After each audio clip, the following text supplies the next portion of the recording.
Tuloy mo. Hindi ko naman agad na manalo sa Mr. Rama.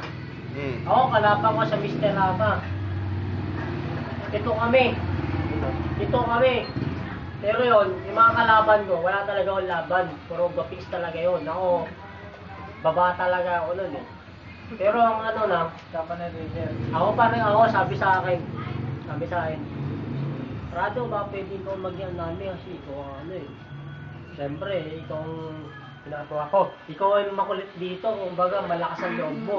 Sabi ko, bakit naman ako napili nyo? Kayo nga, wapings pa sa akin. Pero ako, tingnan mo naman ako, tsura ko, maatin lang. Diba? Ikaw pa naging leader ng mga Gapings. Oo, aba. Pero nung panahon na yun, Sabi ko sa kanya, manalo matalo ako dito, walang problema sa akin. Hindi ko naman nanganda sumali dito eh. Kinukuha sa kwento pero pinabalik sa akin.